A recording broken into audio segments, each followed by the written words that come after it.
Good morning students. आज हम discuss करेंगे degree of freedom. Degree of freedom क्या होता है? The total number of independent ways in which the particle of a system can acquire energy और called the degree of freedom of that system. यानी कि कोई भी system हमारे पास है, जितने टोटल नंबर ऑफ वेज से सिस्टम जो है या सिस्टम के पार्टिकल्स जो है वो एनर्जी एक्वायर कर सकते हैं, तो उसको हम बोलते हैं degree of freedom. Number of independent ways को हम क्या बोलेंगे? Degree of freedom. या अनदर डेफिनेशन एक और इसकी पॉसिबल है कि the number of coordinates required independent coordinates, the number of independent coordinates required to specify the position of a particle. किसी पार्टिकल की पोजीशन को जो है स्पेसिफाई करने के लिए कितने नंबर ऑफ कोऑर्डिनेट्स की रिक्वायरमेंट होती है, that is also known as degree of freedom. अब किसी भी हमें जो है मॉलिक्यूल की डिग्री ऑफ फ्रीडम अगर फाइंड आउट करनी है तो उसके लिए हमारे पास फॉर्मूला है यहाँ पर एफ से हम राइट करेंगे degree of freedom, this is equal to 3n-k। ये जो n जो है ये रिप्रेजेंट करता है नंबर ऑफ एटम्स को, भी एक मॉलिक्यूल के अंदर कितने एटम्स है, ठीक है। और k जो है ये रिप्रेजेंट करेगा यहाँ पे कॉमन जो कोऑर्डिनेट होंगे उनको। तो मीनिंग n जो है number of particle of the system है और k जो है number of common coordinates of the particle of system है। भी कॉमन कोऑर्डिनेट कितने हैं, तो यहाँ पर हमारे पास हम degree of freedom find out करेंगे सबसे पहले मोनो एटॉमिक गैस के केस में। तो मोनो एटॉमिक गैस क्या होती है? एक ऐसी गैस जिसके अंदर एक मॉलिक्यूल के अंदर एक सिंगल एटम होता है। जिस गैस के मॉलिक्यूल के पास कितने एटम होते हैं? सिंगल एटम होता है। ऐसी गैस को बोलते हैं मोनो एटॉमिक गैस। तो एक मॉलिक्यूल के पास एक ही एटम है इसके, तो हम इसकी पोजीशन स्पेसिफाई करने के लिए x, y और z तीन कोऑर्डिनेट्स की रिक्वायरमेंट होती है। तो यहाँ पर n जो है वो 1 आएगा और k क्योंकि कोई कॉमन है ही नहीं, कोई दूसरा एटम है ही नहीं जिसके साथ ये बॉन्डिंग कर सके, तो फॉर्मूला होता है हमारा f is equal to 3n-k। तो n की वैल्यू यहाँ पर 1 पुट कर देंगे, k की वैल्यू 0 पुट कर देंगे, तो यहाँ से हमारी डिग्री ऑफ फ्रीडम आ जाएगी 3। और वैसे भी अगर देखें हम एक सिंगल मॉलिक्यूल या सिंगल एटम की जो है हमें अगर पोजीशन को स्पेसिफाई करना है तो हमें तीन कोऑर्डिनेट्स की रिक्वायरमेंट होती है। तीनों के तीन कोऑर्डिनेट इंडिपेंडेंट कोऑर्डिनेट्स यहाँ पर है। तो 3 डिग्री ऑफ फ्रीडम हो गया मोनोएटॉमिक गैस के मॉलिक्यूल के लिए। इसके बाद हमारे पास आता है डायएटॉमिक गैस। अब डायएटॉमिक गैस क्या होगी? ऐसी गैस जिसके एक मॉलिक्यूल के अंदर 2 एटम होते हैं, डायएटॉमिक गैस बोलते हैं। जैसे कि हमने यहाँ पर रिप्रेजेंट किया है, एक एटम ये, दूसरा एटम ये। तो यहाँ पर एक जो कोऑर्डिनेट है वो इनके बीच में कॉमन है। ये क्या है? इनके बीच में कॉमन। तो यानी कि n जो है यहाँ पर 2 हो गया नंबर ऑफ एटम और k की वैल्यू जो है वो 1 हो गई है। तो डिग्री ऑफ फ्रीडम जो आएगा 3 × 2 - 1, 5 डिग्री ऑफ फ्रीडम यहाँ पर हमारे पास आ जाता है। नेक्स्ट थर्ड अगर हम करते हैं ट्राई एटॉमिक मॉलिक्यूल। तो ट्राई एटॉमिक मॉलिक्यूल किसको बोलते हैं? जिसके मॉलिक्यूल के अंदर कितने एटम्स प्रेजेंट होते हैं? 3 एटम्स इसके अंदर प्रेजेंट होते हैं, उसको बोलते हैं हम ट्राई एटॉमिक मॉलिक्यूल। तो ट्राई एटॉमिक मॉलिक्यूल के केस में यहाँ पर हमारे पास जो इस तरह का जो मॉलिक्यूल होता है, इसकी 2 तरह की स्ट्रक्चर पॉसिबल है। एक तो लीनियर डायएटॉमिक गैस मॉलिक्यूल और दूसरा जो है non linear diatomic gas molecule. तो यानी कि 2 तरह का मॉलिक्यूल यहाँ पर हमारे पास पॉसिबल है, लीनियर और नॉन लीनियर। तो फर्स्ट केस हम करते हैं linear diatomic gas molecule. Linear meaning molecule के अंदर तीनों के तीन एटम एक लाइन के अंदर प्रेजेंट है यहाँ पर। तो ये फर्स्ट, ये सेकंड और ये थर्ड एटम हमारे पास है। इन दोनों के बीच में एक कॉमन है और इन दोनों के बीच में एक कॉमन है, यानी कि यहाँ पर हमारे पास 2 कोऑर्डिनेट जो है वो कॉमन हो गए हैं। तो k की वैल्यू यहाँ पर आ गई 2, n की वैल्यू हो गई है 3। तो फॉर्मूले में हम पुट करेंगे 3 × 3 - 2, तो 7 डिग्री ऑफ फ्रीडम हमारे पास लीनियर ट्राई एटॉमिक मॉलिक्यूल के लिए आएंगी। और अगर नॉन लीनियर मॉलिक्यूल की बात करें हम, नॉन लीनियर का मीनिंग ये साइक्लिक फॉर्म में आएगा ऐसे। तो यहाँ पर हमारे पास देखो एक कोऑर्डिनेट यहाँ पर कॉमन हो जाएगा, एक यहाँ पर और एक यहाँ पर, यानी कि k की वैल्यू हमारे पास हो जाएगी 3। और n कितने एटम्स है? 3 एटम्स है। तो वह फॉर्मूले में हम पुट करेंगे 3 × 3 - 3, तो 9 - 3 6 जो है हमारे पास क्या आ जाएगी? डिग्री ऑफ फ्रीडम आ जाएगी। किसके लिए? नॉन लीनियर गैस मॉलिक्यूल के लिए। तो इस तरह से हम degree of freedom find out कर सकते हैं किसी भी गैस मॉलिक्यूल के लिए। तो ये भी बड़ा इंपॉर्टेंट टॉपिक हमारे पास गिवन है, law of equi partition of energy. नाम से पता लगता है लॉ इक्वी पार्टीशन यानी कि इक्वली डिवाइडेड है क्या? एनर्जी। तो अकॉर्डिंग टू दिस लॉ, इस लॉ के according total energy of the system is equally distributed among its various degree of freedom. यानी कि अगर हम किसी भी सिस्टम को कुछ एनर्जी देते हैं तो वो सारी की सारी एनर्जी जो है इक्वली डिस्ट्रीब्यूट हो जाएगी। क्या हो जाएगी? इक्वली डिस्ट्रीब्यूट हो जाएगी। किसके बीच में? Among its various degree of freedom. जितनी भी डिग्री ऑफ फ्रीडम है उनके बीच में इक्वली क्या हो जाएगी? डिस्ट्रीब्यूट हो जाएगी। And the energy associated with each degree of freedom, यानी कि एक डिग्री ऑफ फ्रीडम के केस में पर मॉलिक्यूल के हिसाब से जो कितनी एनर्जी आएगी 1/2 kT आएगी। सबसे पहले तो जो एनर्जी देंगे वो इक्वली डिस्ट्रीब्यूट होगी, ठीक है। और एक डिग्री ऑफ फ्रीडम के लिए कितनी एनर्जी आएगी किसी सिंगल मॉलिक्यूल के केस में? 1/2 kT। तो ये याद रखना है, K जो है यहाँ पर बोल्ट्जमैन कांस्टेंट है और T टेम्परेचर है यहाँ पर। तो ये हमारी एनर्जी आएगी, किसके लिए आएगी एनर्जी? हर एक डिग्री ऑफ फ्रीडम के लिए। अब यहाँ पर हम टोटल एनर्जी निकालेंगे सिस्टम की, ठीक है, किसकी फॉर्म में? डिग्री ऑफ फ्रीडम की फॉर्म में। साथ ही साथ हम यहाँ पर हीट कैपेसिटी Cp और Cv की वैल्यू फाइंड आउट करेंगे और एक उनका रेशियो भी हम यहाँ पर फाइंड आउट करेंगे, जो कि इम्पोर्टेंट केस यहाँ से है हमारे लिए। तो consider a system having n molecules. क्या कंसीडर करना है हमें? एक सिस्टम कंसीडर करना है जिसके अंदर n नंबर ऑफ मॉलिक्यूल्स हैं। Let f be the degree of freedom of each molecule. हर एक मॉलिक्यूल के लिए डिग्री ऑफ फ्रीडम की वैल्यू हमने कंसीडर कर लिया। कितनी डिग्री ऑफ फ्रीडम की वैल्यू है? f जो है डिग्री ऑफ फ्रीडम है। तो total degree of freedom system की कितनी हो जाएगी? n इंटू एफ हो जाएगी।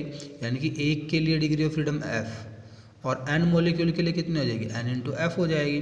तो according to law of equipartition of energy, हमें पता है एक डिग्री ऑफ फ्रीडम के लिए जो एनर्जी होती है पर मॉलिक्यूल के हिसाब से 1/2 kT होती है। तो टोटल एनर्जी कितनी आएगी? अगर हम यहाँ पर टोटल एनर्जी फाइंड आउट करें जिसकी ऐसे सिस्टम के अंदर जिसके अंदर n मॉलिक्यूल्स प्रेजेंट है, तो number of degree of freedom, जो total number of degree of freedom है, और energy associated with each with 1 degree of freedom.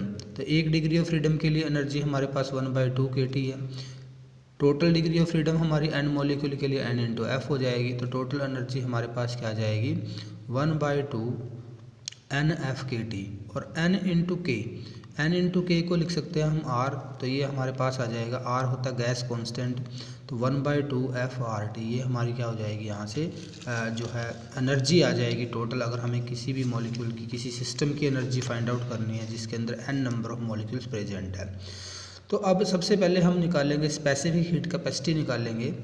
तो स्पेसिफिक हीट कैपेसिटी निकालने के लिए हमारे पास जो फार्मूला है वो हम इस फार्मूले का यूज़ करेंगे यहाँ पर, जो एनर्जी का फार्मूला है। तो सबसे पहले मोनो एटॉमिक गैस का केस अगर हम लें तो मोनो एटॉमिक गैस के केस में 3 जो है डिग्री ऑफ फ्रीडम होती है सिंगल मॉलिक्यूल के लिए। और अब अगर हम 1 मोल गैस, देखो वहाँ पर हमने n नंबर ऑफ मॉलिक्यूल्स लिए, यहाँ पर हम कंसीडर करेंगे 1 mole of gas. 1 mole of gas के अंदर नंबर ऑफ मॉलिक्यूल जो होते हैं वो एवोगैड्रस नंबर के इक्वल होते हैं। यानी कि यहाँ पर जो n आएगा, n की जगह हम क्या पुट करेंगे? Na जो है वो एवोगैड्रस नंबर हमारे पास है। तो टोटल एनर्जी जो आएगी total number of molecule into एक एटम के लिए डिग्री ऑफ फ्रीडम। यहाँ पर कितनी है? इसके लिए मोनो एटॉमिक गैस के लिए 3 डिग्री ऑफ फ्रीडम है इसकी, और 1 डिग्री ऑफ फ्रीडम के लिए according to law of equipartition of energy, तो जो एनर्जी होती है वो 1/2 kT 1 डिग्री ऑफ फ्रीडम के लिए है। तो total number of molecule Na है इंटू 3 1/2 kT, तो ये आ जाएगा 3/2 Na kT। और Na इंटू के को हम R लिख सकते हैं गैस कॉन्स्टेंट, तो ये आ जाएगा 3/2 RT। यानी कि टोटल एनर्जी जो हमारी मोनो एटॉमिक गैस के केस में आई है वो हमारी 3/2 RT आई हुई है यहाँ से। अब हम निकालते हैं specific heat capacity at constant volume. तो कांस्टेंट वॉल्यूम पर अगर हमें स्पेसिफिक हीट कैपेसिटी निकालनी है तो हमारा फॉर्मूला होता है du/dt। dt जो है चेंज इन टेम्परेचर है। तो यहाँ पर हम ये जो हमारा फॉर्मूला आया था वहाँ पर हम इसको अप्लाई कर देंगे। देखो हमारा जो फॉर्मूला था कितना था? 3/2 RT। तो du/dt करेंगे यहाँ पे 3/2 R dt/dt। dt/dt को हम कितना पुट कर सकते हैं? 1 पुट कर सकते हैं इसको हम। तो इसकी जगह हम कितना पुट कर देंगे? dt/dt कैंसिल हो जाएगा, 1 आ जाएगा, यानी कि 3/2 R आ जाएगी। बट हमें Cp और Cv का जो फॉर्मूला है वो पता है। Cp माइनस Cv जो होता है वो गैस कांस्टेंट R के इक्वल होता है। तो Cp जो आएगा this is equal to R plus Cv आ जाएगा। यहाँ पर हम Cv की वैल्यू पुट कर देंगे 3/2 R। तो इन दोनों को ऐड करने के बाद हमारे पास आ जाएगा 5/2 R। तो ये हमारी Cp constant heat capacity at constant pressure आ गई है, ये heat capacity at constant volume हमारी थी। अब हम गामा जो होता है Cp/Cv जो कॉन्स्टेंट हमने यूज किया था, तो इसकी वैल्यू निकालेंगे तो Cp की वैल्यू 5/2R, Cv की वैल्यू 3/2R, तो R से R कैंसिल हो जाएगा, 2 से 2 कैंसिल, 5/3 आएगा, जिसको डिवाइड करने के बाद हमारे पास 1.67 आता है। यानी कि मोनो एटॉमिक गैस मॉलिक्यूल के केस में इस कांस्टेंट की जो वैल्यू है वो 1.67 होती है, जो कि आप लर्न भी कर सकते हो। कई बार इसको डायरेक्ट पूछ लिया जाता है पेपर के अंदर, MCQ क्वेश्चन भी आ सकता है इससे रिलेटेड। तो डायटोमिक गैस का केस लेते हैं अब हम। डायटोमिक गैस के अंदर हमारे पास पता है डिग्री ऑफ फ्रीडम हमें पता है 5 है। तो जो हमारी टोटल एनर्जी आएगी, ठीक है, ये तो हमारी किसके लिए थी, सिंगल मॉलिक्यूल के लिए डिग्री ऑफ फ्रीडम, और हमें निकालनी है 1 मोल गैस के लिए जो है हम क्या एनर्जी फाइंड आउट करेंगे। तो यहाँ पर हमारी डिग्री ऑफ फ्रीडम F की वैल्यू 5 आ गई है, Na जो है 1 मोल के अंदर नंबर ऑफ एटम्स आ गया, एक एटम के लिए डिग्री ऑफ फ्रीडम 1/2 kT होती है। तो 5/2 Na kT, ये हमारी Na इंटू K को हम फिर R पुट कर देंगे, तो RT ये हमारी आ जाएगी 5/2 RT, और CV निकालना है तो du/dt कर देंगे, तो यहाँ से कितना बचेगा 5/2 R बच जाएगा। अब 5/2 R हमारी CV की वैल्यू आ गई है। अब हमें CP की वैल्यू निकालनी है, तो CP क्या हो जाएगा, CV + R हो जाएगा। तो इसमें R ऐड करेंगे तो हमारे पास 7/2 R आएगा। और ये हमें R गामा की वैल्यू अगर फाइंड आउट करने तो Cp/Cv, तो Cp की वैल्यू 7/2 R है और Cv की वैल्यू हमारे पास 5/2 R है। तो R से R कैंसिल, 2 से 2 कैंसिल, 7/5 आएगा, और जिसको हम अगर डिवाइड करते हैं तो 1.40 आएगा। यानी कि डायटोमिक गैस के केस में हमारे पास जो गामा की वैल्यू आएगी वो 1.40 आ जाएगी। अब ट्राई एटॉमिक गैस का केस अगर हम लें, तो ट्राई एटॉमिक गैस में हमें पता है एक मॉलिक्यूल के लिए डिग्री ऑफ फ्रीडम हमारे पास जो है वो 7 डिग्री ऑफ फ्रीडम होती है लीनियर मॉलिक्यूल के। पहले हम लीनियर की बात करेंगे, तो नंबर जो एनर्जी आएगी टोटल वो कितनी आएगी, 7/2 Na kT आ जाएगी। कितनी आएगी, 7/2 Na kT। Na k को हम फिर R पुट करेंगे तो 7/2 RT किसके लिए आएगी, 1 मोल गैस के लिए आएगी ये। तो CV की वैल्यू फिर दोबारा वही फार्मूला हमें यूज़ करना है, du/dt, तो 7/2 R आएगा। और CP की वैल्यू निकालनी है तो इस CV के अंदर R ऐड कर देंगे तो 9/2 R आ जाएगा। गामा की वैल्यू हम निकालेंगे तो Cp/Cv this is equal to 9/2 R divide by 7/2 R, 2 से 2 कैंसिल, 9/7 बचेगा यहाँ से, और 9/7 को हम लिख सकते हैं 1.28। तो ये आ जाएगी for linear triatomic gas molecule के केस में। तो इस तरह से हम डिग्री ऑफ फ्रीडम जो है लीनियर मॉलिक्यूल के लिए निकाल सकते हैं। सेम यही फार्मूला हम अप्लाई करेंगे किसके लिए, अब हमारे पास जो है जो ट्राइएटॉमिक गैस का नॉन लीनियर मॉलिक्यूल है। नॉन लीनियर मॉलिक्यूल के अंदर हमें पता है एक मॉलिक्यूल के लिए डिग्री ऑफ फ्रीडम जो आएगी वो 6 आएगी। तो 1 मोल गैस अगर हम कंसीडर करें तो टोटल एनर्जी जो 1 मोल से एसोसिएटेड होगी that is equal to 6/2 Na kT। Na k जो है इसको R पुट कर देंगे, यानी कि 3/2 RT आ जाएगी। और CV की जो वैल्यू आएगी du/dt, इसका डिफ्रेंशिएशन कर देंगे हम टेम्परेचर के साथ, तो ये आ जाएगा 3R, यहाँ से 3R आ जाएगा। और CP की वैल्यू 3R + R यानी कि 4R आ जाएगा। और गामा की वैल्यू जो आएगी Cp/Cv 4R/3R, R से R कैंसिल, 4/3 डिवाइड करेंगे तो 1.33 जो है यहाँ से आंसर आएगा। This is for non linear triatomic gas molecule. तो नॉन लीनियर ट्राइएटॉमिक गैस के लिए आ जाएगा ये। तो ये थी हमारी डिग्री ऑफ फ्रीडम से हम Cp और Cv कैसे फाइंड आउट करेंगे। तो नेक्स्ट जो टॉपिक हमारे पास है मीन फ्री पाथ, ये भी इम्पोर्टेंट टॉपिक है। मीन फ्री पाथ हमें फाइंड आउट करना है। तो average distance travelled by a gas molecule between 2 successive collision is known as mean free path. यानी कि कोई भी गैस का जो गैस मॉलिक्यूल जो है वो 2 सक्सेसिव कोलिजन्स के बीच में जो कैसा पाथ, जो एवरेज पाथ जो ट्रैवल करेगा उस एवरेज पाथ को बोलते हैं हम मीन फ्री पाथ। ठीक है, मीन फ्री पाथ के बाद हमारे पास अगर हम इसको कंसीडर करें मीन फ्री पाथ को, एक गैस का जो मॉलिक्यूल है वो इस तरह से मूव कर रहा है, ये गैस का मॉलिक्यूल है, ये मूव करेगा दूसरे मॉलिक्यूल के साथ स्ट्राइक करेगा यहाँ पर। इसके बाद इसकी डायरेक्शन चेंज हो जाएगी, सपोज करो इधर आ गया, ये इधर स्ट्राइक करेगा, फिर हो सकता है ये इधर इस साइड इसकी डायरेक्शन चेंज हो जाए, फिर इसके साथ कोलाइड करेगा, फिर ये अनदर किसी के साथ कोलाइड करेगा। तो इस तरह से इसका जो मोशन होगा वो रैंडम मोशन होगा। तो कभी ये किसी के साथ कोलाइड करेगा, कभी किसी के साथ। अब दो कोलिजन के बीच में मान लो मॉलिक्यूल ने पहले यहाँ पे कोलिजन किया, फिर इसके बाद यहाँ कोलिजन किया, फिर इसके बाद यहाँ कोलिजन किया।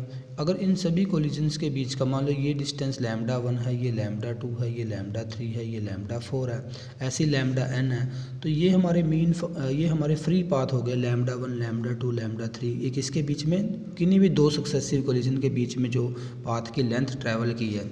बट अगर हम इन सब का एवरेज निकाल दें λ1 प्लस λ2 प्लस λ3, मान लो n टाइम ये जो है n नंबर ऑफ मॉलिक्यूल्स के साथ इसने कोलिजन किया है, तो n से डिवाइड करके ये जो टर्म आती है इसको बोलते हैं हम क्या, मीन फ्री पाथ। तो यहाँ पर हमने कंसीडर किया हुआ λ1 λ2 λ3 λn be the distance travelled by gas molecule during n collisions respectively.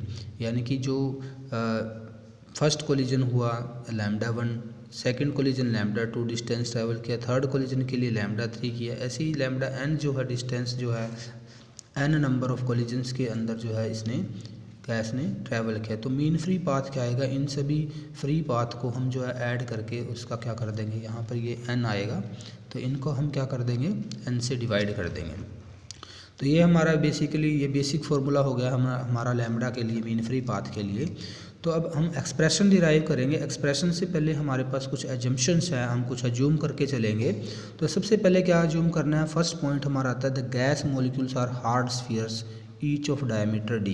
यानी कि गैस के जो मॉलिक्यूल है एक तो वो हार्ड स्फीयर है, और दूसरा जो है उनका डायमीटर हमने कितना कंसीडर कर लिया है, d कंसीडर कर लिया है। जैसे कि ये हमने कंसीडर किए हुए हैं, इनका जो डायमीटर है, इनका जो ये डायमीटर गैस के मॉलिक्यूल्स का ये डायमीटर कितना लिया हुआ है, d लिया हुआ है। तो collision between gas molecule are perfectly elastic. तो गैस के मॉलिक्यूल्स का जो कोलिजन होगा, ये जो मॉलिक्यूल इसके साथ स्ट्राइक करेगा या इसके साथ स्ट्राइक करेगा, ये कोलिजन कैसा होगा, परफेक्टली इलास्टिक होगा। थर्ड जो है all molecule of a gas except the molecule under consideration are at rest. यानी कि मैंने यहाँ पर सपोज किया हुआ ये जो ए मॉलिक्यूल है, ये मॉलिक्यूल सिर्फ मूव कर रहा है, और बाकी जो इसकी सराउंडिंग में मॉलिक्यूल है जैसे बी मॉलिक्यूल और सी मॉलिक्यूल या और भी बहुत सारे मॉलिक्यूल इसकी सराउंडिंग में होंगे, वो सारे किस पे हमने सपोज किया, वो सब के सब जो है रेस्ट पर है। नेक्स्ट हमारे पास है molecule of a gas under consideration collide with all those molecules. यानी कि जो मॉलिक्यूल हमने कंसिडरेशन में लिया है, जिसको हमने कंसीडर किया, जैसे कि हमने ए मॉलिक्यूल को कंसीडर किया हुआ यहाँ पर, ये मॉलिक्यूल जो है उन सब मॉलिक्यूल के साथ जो है कोलाइड करेगा जिनका डिस्टेंस इसके सेंटर से कितना आएगा, डायमीटर के इक्वल आएगा। यानी कि ये मॉलिक्यूल जब मूव करेगा तो इसके साथ भी स्ट्राइक करेगा, इसके साथ भी करेगा, ऐसे ही ऊपर भी है और निचली साइड भी इसके जो है मॉलिक्यूल्स है, इन सब मॉलिक्यूल्स के साथ ये क्या करेगा, कोलिजन करेगा, जिनका डिस्टेंस इसके सेंटर से कितना है, डायमीटर के इक्वल है। तो मीनिंग अगर हम यहाँ पर कंसीडर करें भी गैस का जो मॉलिक्यूल है वो L, ये जो ए मॉलिक्यूल है वो L डिस्टेंस ट्रैवल करता है, तो इसके अराउंड जितने भी मॉलिक्यूल्स है ये सब के साथ क्या करेगा, कोलाइड करेगा। तो हमारे पास एक ये सिलेंड्रिकल ज्योमेट्री बनेगी जिसका जो रेडियस हम लेंगे, रेडियस कितना लेंगे d, और लेंथ कितनी लेंगे इसकी हम l लेंगे। तो इस ज्योमेट्री के अंदर जितने भी मॉलिक्यूल्स आएंगे उन सब मॉलिक्यूल्स के साथ ये मॉलिक्यूल A क्या करेगा, स्ट्राइक करेगा। हमने ये भी कंसीडर कर लिया कि ए मॉलिक्यूल जो है वो v वेलोसिटी के साथ मूव करता है यहाँ पर। तो नेक्स्ट पॉइंट हम यहाँ देखते हैं, consider a gas in a container having n molecule per unit volume.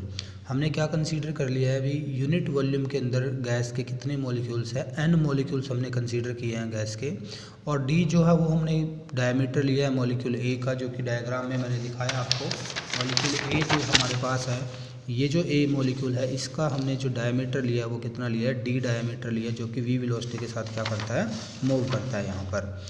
तो B और C जो मॉलिक्यूल्स हैं वो इसके सेंटर से कितने डिस्टेंस पर है, ये जो B और C मॉलिक्यूल है, B का इसके सेंटर से, इसके सेंटर का डिस्टेंस, C के सेंटर का E से जो डिस्टेंस है वो कितना है, D डिस्टेंस है डायमीटर के इक्वल मॉलिक्यूल के, और L जो है वो हमने टोटल लेंथ ली है जो मॉलिक्यूल ट्रैवल करेगा। तो this molecule make collisions with all the molecule lying inside the cylinder of volume. अब देखो सिलेंडर का वॉल्यूम हमारा क्या आ जाएगा, पाई d स्क्वायर L आ जाएगा, क्योंकि d हमने इसका क्या लिया हुआ है, रेडियस लिया हुआ है सिलेंडर का, और L जो है वो क्या लिया हुआ है, उसकी लेंथ ली हुई है। तो नंबर ऑफ कोलिजन अगर हमें टोटल फाइंड आउट करने हैं तो हमें पता है यूनिट वॉल्यूम के अंदर n नंबर ऑफ एटम्स जो है या मॉलिक्यूल्स जो है वो प्रेजेंट है और उसका वॉल्यूम जो है पाई डी स्क्वायर एल है। तो टोटल नंबर ऑफ कोलिजन्स कितने आएंगे, जितने टोटल नंबर ऑफ मॉलिक्यूल्स होंगे उसके अंदर। तो टोटल नंबर ऑफ मॉलिक्यूल्स कितने हैं, n इंटू टोटल वॉल्यूम, क्योंकि यूनिट वॉल्यूम के अंदर n मॉलिक्यूल्स है तो टोटल वॉल्यूम के अंदर कितने हो जाएंगे, n into pi D square L. Volume से क्या कर देंगे, सिलेंडर के मल्टीप्लाई कर देंगे। तो मीन फ्री पाथ अगर हमें फाइंड आउट करना है मॉलिक्यूल ए के लिए, तो टोटल डिस्टेंस जो मॉलिक्यूल ए ट्रैवल करेगा उसको हम डिवाइड कर देंगे टोटल नंबर ऑफ कोलिजन से, यानी कि पर कोलिजन के हिसाब से वो कितना डिस्टेंस जो है वो ट्रैवल करेगा वो निकल जाएगा। तो l divide by N pi D square l, l से यहाँ एल कैंसिल हो जाएगा और लैम्डा की जो वैल्यू आई है this is equal to 1 by N pi D square आई है। बट क्योंकि गैस का मॉलिक्यूल हमने स्टार्टिंग में ये कंसीडर किया है कि गैस का मॉलिक्यूल जो है एक ही मॉलिक्यूल मूव कर रहा है, बाकी के सब मॉलिक्यूल किस पर है, रेस्ट पर है। बट एक्चुअली में ऐसा नहीं होता है, क्योंकि गैस के सभी मॉलिक्यूल जो है वो मोशन में होते हैं, इसलिए नंबर ऑफ कोलिजन जो आएंगे वो बहुत ज़्यादा आएंगे, क्योंकि सिर्फ ए मॉलिक्यूल ही कोलाइड नहीं करेगा, सबके सब मॉलिक्यूल आपस में कोलाइड करेंगे। तो इसलिए मीन फ्री पाथ को जो एस्टिमेटेड वैल्यू जो है यहाँ पर इस फॉर्मूले के अंदर नीचे √2 लगा दिया गया है, जिसका डेरिवेशन नहीं गिवन है। तो यहाँ पर आप √2 लगा दीजिएगा और ये आ जाएगा 1 by √2 n pi D square. और n जो है टोटल नंबर ऑफ मॉलिक्यूल्स जो है वो पर यूनिट वॉल्यूम है, number of molecules per unit volume. अगर मैं total number of molecule n ले लेता हूँ और वॉल्यूम v है इसका, तो n को हम पुट कर सकते हैं, स्मॉल n को कैपिटल N बाई v।